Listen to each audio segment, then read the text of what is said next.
Popular belief is that Thar drivers are not so friendly, and I sort of second that opinion with the kind of encounters that I've had. For example, the first Thar test mule that I ever shot, the driver tried to run me off the road, and then the daily encounters that I have with bullies on the road who think they own the road just because they are driving a Thar. Of course, like any rule, there are exceptions to this one as well, and you will also find off-road enthusiasts, people who genuinely love the Thar heritage or love what the Thar stands for. Those kind of people also buy the Thar. And now there is a new Thar, the Thar Roxx. And chances are that you will usually find friendlier people in this variant, because you see, this is the one with the 5 doors. This is the family rated Thar, but it's still a Thar, which means it needs to go off the road. So before I hop into the rear seat and tell you more about it, let's take it on the rougher stuff.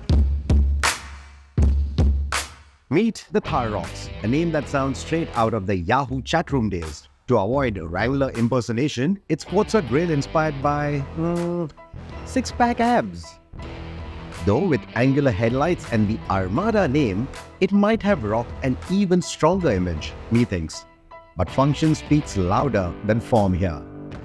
And the Roxx delivers with its new 4x4 system featuring an electronic locking differential, an IntelliCurve function for making tight U-turns, and also a crawl function which we got a demo of on some seriously slushy terrain. So we are going to demonstrate now what the IntelliTurn feature works like. You need to be in one of the terrain modes, sand, snow or mud. That we are going to be in mud because we are in a slushy area. You need to be in 4-low as well, and then you need to activate that function using the switch on the dashboard. Now without it, it's going to do a much longer turning radius, but with it the turning radius is going to be tighter. So how is it doing that? Essentially it is using the slip control. So it is going to add traction to the front wheels whenever required. It's also going to brake the inner rear wheel to keep on tightening that turning radius, cutting it short, and that is how it's going to help you. So one, you don't need to do those 3-point turns, and two, if you're on a trail, jungle trail, you need to come to that really tight U-turn or something. We all know it can become hairy in a long wheelbase vehicle like this, right? But here, even with the longer wheelbase, almost as much as a Scorpio N, it will do it much nicer and much tighter than a Scorpio N. Let's take a look.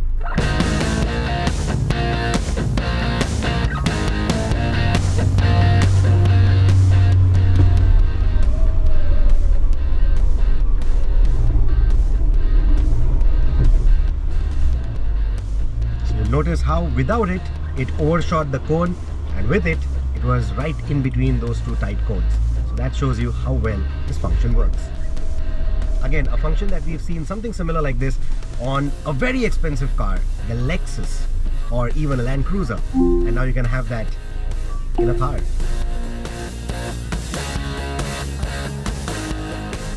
The next thing that we're going to look at is the crawl control function that they have. So here it is essentially going to vector torque amongst different wheels. So for now we have turned it off. You're in normal mode, there's no crawl control on, and what you'll see is that the wheels just keep spinning.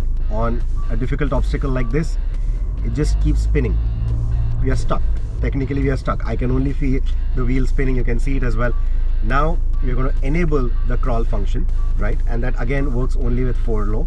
And now essentially what it's going to do is it's going to crawl out of the situation, right? So it's vectoring torque, it is applying brakes wherever necessary, applying acceleration wherever necessary. So only on the wheels where there is traction, it's going to give it the power, right? And that is how it's going to come into play. So here you have the electronic locking differential at work, you have the brake locking differential at work. All of this is working together to crawl the vehicle out of the tricky situation, and it just works.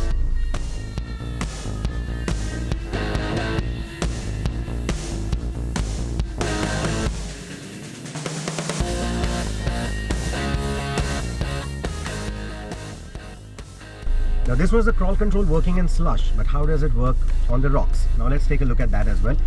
Here you will also see the kind of approach and departure angles that this vehicle has despite its long wheelbase. The breakover angle is also pretty good, and then of course this is a proper SUV, so the ground clearance is quite generous as well. Now these are not the kind of rocks that you will want to encounter every now and then, right? But should you come to a situation like this, this is how the Thar easily manages all of that. So see here, the wheels are not necessarily in the air, right? So it's not the same as going over those articulation courses.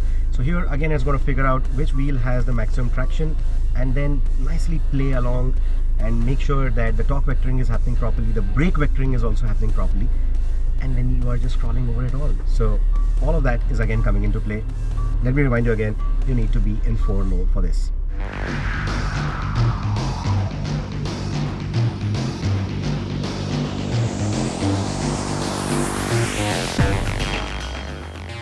Now, usually cars that are great at off-roading like this, they translate to a bit of a underwhelming response when it comes to driving on tarmac. Like for example, slow steering and brakes that we saw with the Jimny, or a lot of noises filling into the cabin from the tires, wind, etc., even in expensive off-roaders like the Jeep Wrangler. Thankfully, the Thar Roxx addresses all of that quite nicely. Talking about the steering, the responses aren't too slow. There is an electric power steering. It is a system that is sort of taken or borrowed from the Scorpio N, but also tuned to suit the Thar a lot better. It also sits closer, the rack also sits closer to the wheels, and that essentially gives you better feedback. Especially when driving off the road, you want that better feedback to come in. You want to know what's happening at the front wheels, so it enhances that feedback a little bit better. And out on the road, the steering feels nice and light, not that heavy steering that you're muscling around with a typical off-roader. Of course, this is in relative terms. If you were to compare it to Mahindra's own XEV 700, for example, or cars like the Creta and the Seltos that are also going to sort of linger in the same price bracket, those monocoque chassis vehicles are going to feel much easier to drive compared to a body-on-frame like the Thar. But if you were to compare it to other body-on-frame vehicles around it, like its own 3-door variant or the Scorpio N, the Innova Krista, etc., it doesn't feel as difficult. The steering definitely feels a lot better. Now, in terms of the brakes, as for city speeds or even tight winding roads like these, the brakes work quite well. At triple-digit speeds, however, on the highway, you will need a bit of a firm push.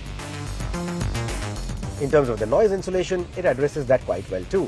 For example, this car is running on all-terrain tires, not highway tires, but all-terrain tires, and still you don't hear a lot of road noise creeping in.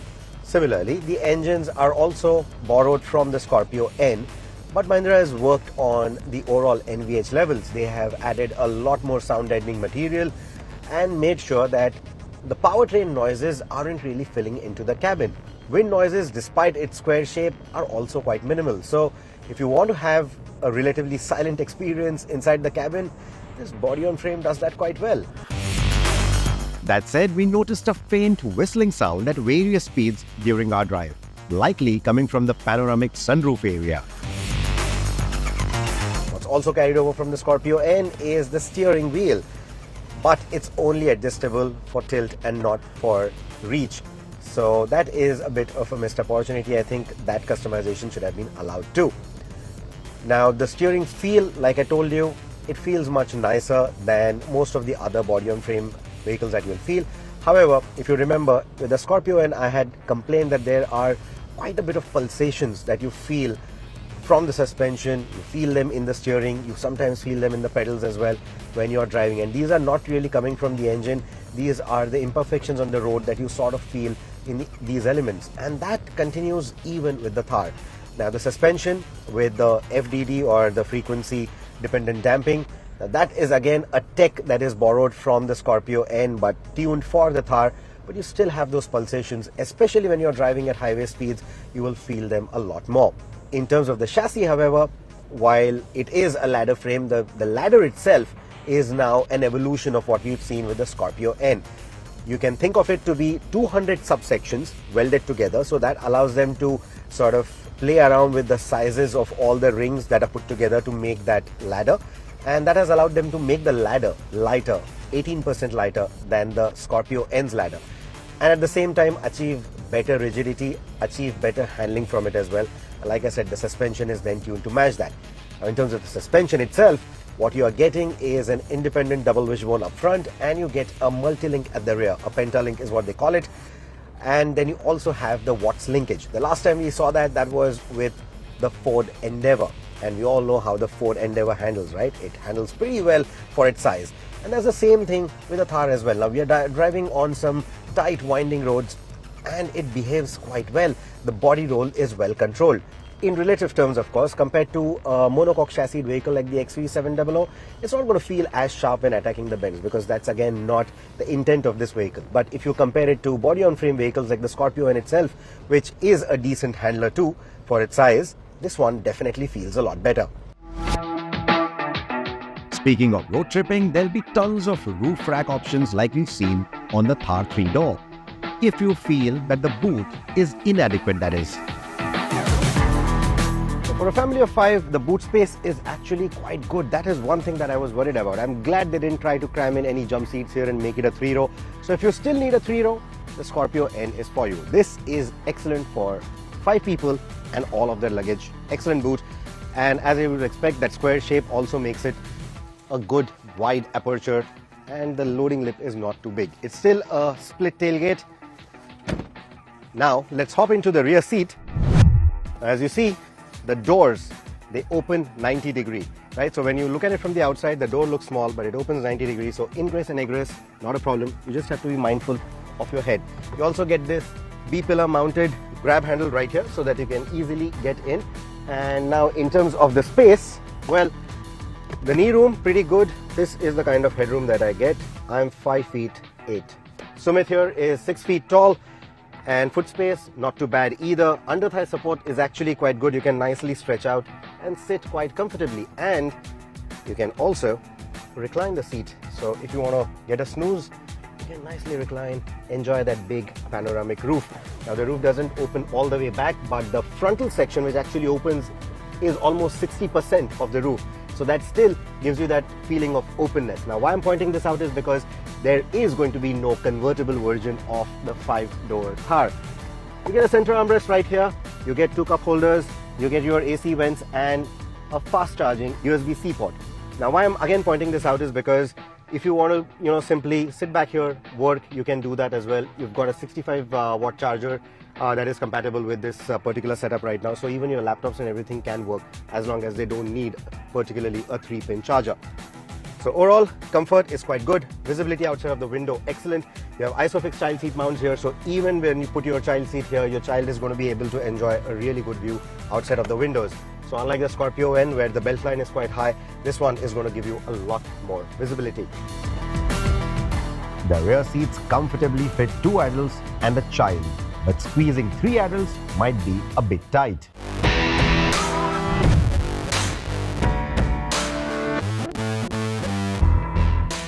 What I also like is the contouring of the seats. Now, like the front seats, these are nice and supportive. The contouring may look very flat to you when you actually look at the seats, but they hold you in place quite nicely, and the shoulder room is actually quite broad.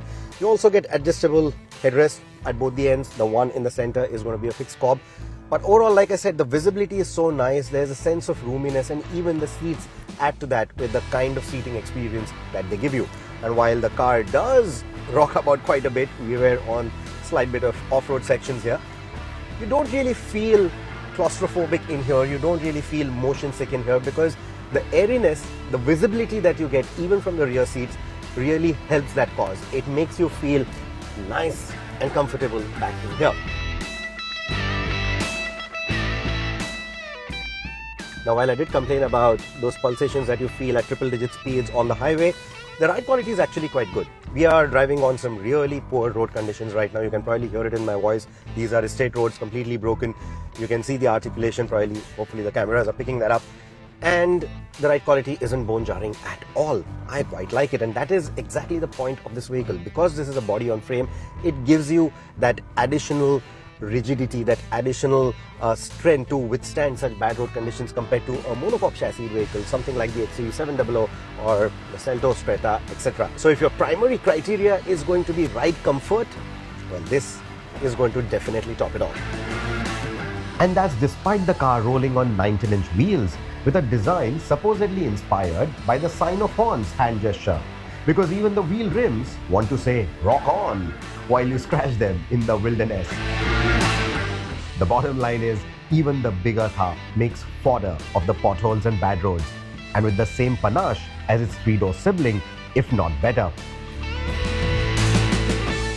Even at speed, you don't get that feeling that you're being juggled around, thrown around. You know, I do get that feeling in the Scorpio N sometimes. If the driver is driving at speed over undulated surfaces, you get that bouncy feel inside the Scorpio N. That is very well controlled in the Thar.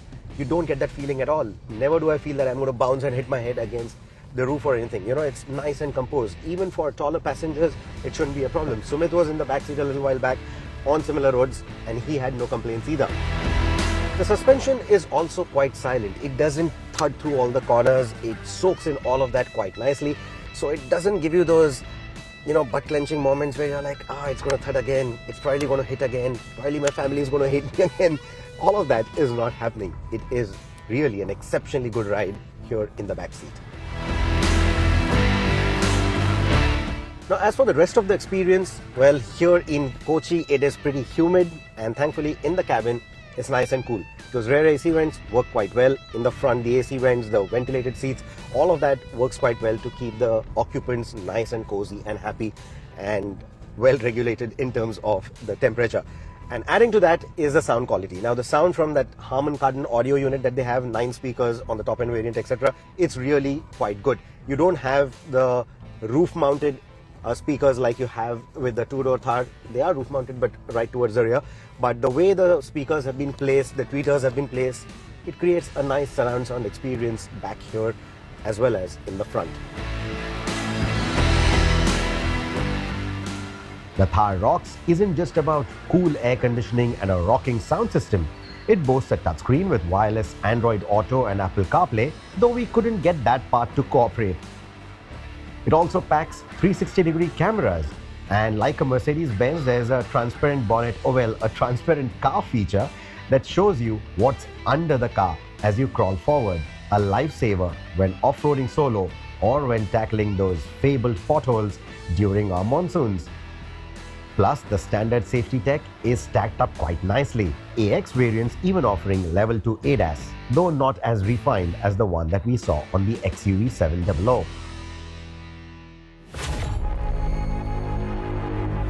To make life easier, there is of course a 360-degree camera, and there is also ADAS. Now, the ADAS is a little bit too intrusive. You will not spot the radar unit anywhere. So what it's using essentially is one radar and one camera to do all of its ADAS functionality, but that radar unit is not easily visible. Now, someone happened to mention that it is hiding behind the bumper, and I'm not sure if that works that way, but if that is how it is, well, that's good news, because even when you're off-roading, the chances of damaging the radar unit are not going to be too high.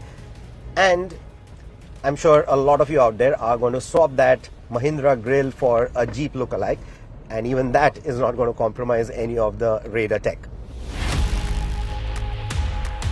That ADAS behavior definitely quite intrusive, and it can take you off guard, especially in places like Kerala where the roads are really narrow but the lane markings are nice and clear. It reads all of that quite nicely, but you are every now and then sort of forced to meander out of your lane, and every time that happens, the vehicle just tries to pull you back in. It will also have those judders coming into the steering, into the powertrain, to sort of warn you that, oh, you are, deviating away from your line, all of that, and that can take you off guard, and that can become overwhelming at times, especially if you are driving on tight roads like these with a lot of incoming traffic. Now, some of that bully behavior that the Thar drivers feel entitled to is because of the kind of commanding view that the vehicle offers. And that doesn't change with the Thar Roxx. You're still getting a nice commanding view of the road, almost as tall, if not better, as the Scorpio N. And in terms of the visibility, it's excellent. It's not just the height, but also the visibility that you get. You see the entire bonnet in front of you. You see those little notches around the bonnet, and that gives you a good judgment of where the front end of the car is. And despite the longer length compared to the Thar 3-door, negotiating traffic, negotiating tight bends, negotiating tight parking spaces, it's not a problem at all. It is a refined beast, to say the least, and if you aren't necessarily after sharp, modern and aerodynamic designs, the Fido Thar can be the do-it-all family SUV for you, in the true sense of the word. But will families accept the SUV from Mahindra as the car for their single-car garage? Remains to be seen. The car that we are driving right now is not the 4x4. This is the rear-wheel driven version. And that is, I think, going to be the more popular option, right? Given its pricing and everything, and not everyone is going to go off-roading with it. And our past experience also tells us that even the rear-wheel driven Thar is pretty good at tackling most of the rough stuff that the 4x4 will do. It's only the extreme bits where you need crawl control and where you need the lockable diffs and all of that. Only there it's going to be the big difference. That is where it's all going to be evident. For most of the driving that most of the people are going to do with the Thar Roxx, you know, the 4x2 or the rear wheel driven version is just going to work fine. And that's the one that we are driving right now. So again, around the bends, the agility is really good. You don't get that understeery feel that you get with the 4x4 version. This one feels a little bit easier to drive. In fact, out of the 18 trims on offer, only 4 come with the 4x4 powertrain, highlighting that the 3-door Thar variant is likely to remain the choice for off-road enthusiasts.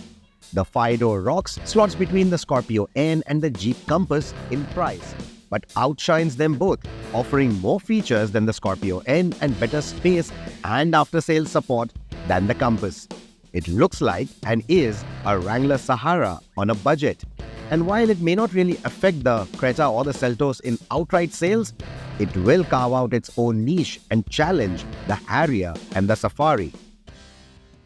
Now, whether you enjoy an outdoorsy lifestyle like this, you want to carry all your camping gear with you and your family with you while you're doing that, this is the car for you. If you have an estate and you want to drive up and down those estate roads, tight roads, etc., every now and then, this is still the car for you. You live in the mountains, you have to go up and down those hairpins every now and then, also battle the chances of a landslide every now and then. Again, this is the car for you. So if you have that adventure lifestyle and you want to carry your family with you all the time, or at least once in a while in comfort, this is still the car for you. And even if you don't have that adventure lifestyle, but you just simply want to cast that image of yourself that you are an outdoorsy, adventure-oriented person, but you don't want your family to feel the brunt of your passion, this is still the car for you. I was speaking to someone at Mahindra and they happened to tell me this is not just a Thar with 2 more doors. This is a Thar with doors 2 more.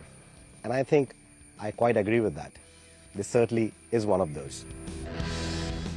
And here's hoping we encounter nicer drivers behind the wheel of this Thar. Now it's your turn to be nice. Please subscribe to the channel if you haven't already.